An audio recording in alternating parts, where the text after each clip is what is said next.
Padre Antônio Vieira é um dos mais notáveis intelectuais que atuaram no Brasil nos seus períodos formadores.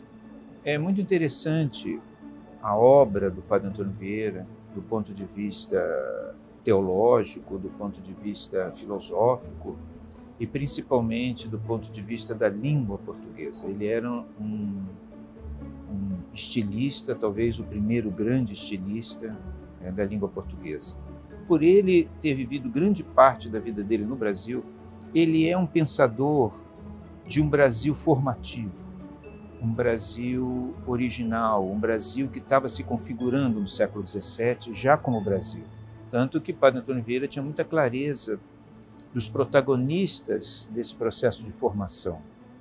Ele escrevia muito, ele era muito preocupado com a questão dos índios, com a questão dos africanos, de como a escravidão estava construindo uma determinada sociedade. Isso para ele era uma questão que ele tinha, uma inquietude sobre o futuro do Brasil e a escravidão.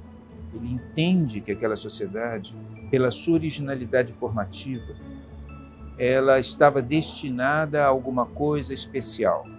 O Padre Antônio Vieira, ele entende que Brasil e Portugal configuram um tipo de sociedade nova, alguma coisa que não havia sido conhecida, e pensando assim muito no que se pensava naquela época em termos de ciência política, quer dizer, a questão dos impérios, da sucessão dos impérios, que era uma questão bíblica, que se aplicava à ciência política daquele tempo, a sucessão dos impérios.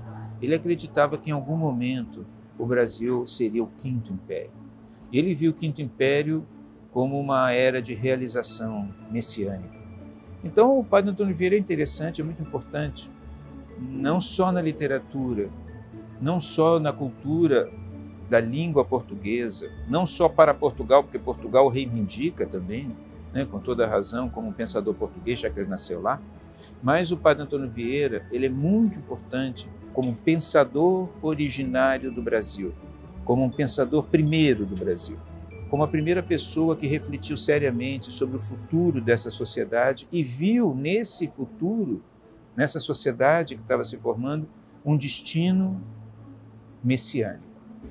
Antônio Vieira dizia que o português nasce em Portugal e morre no mundo, porque você não sabe onde vai morrer, o português saía de Portugal.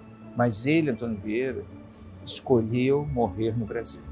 Então ele tinha pelo Brasil esse fascínio e profetizava, essa é a palavra correta, para o Brasil, um grande futuro, um futuro iluminado, um futuro onde o Brasil e Portugal, mas o eixo da preocupação dele era o Brasil, seria um exemplo e representação de uma nova era da história do mundo.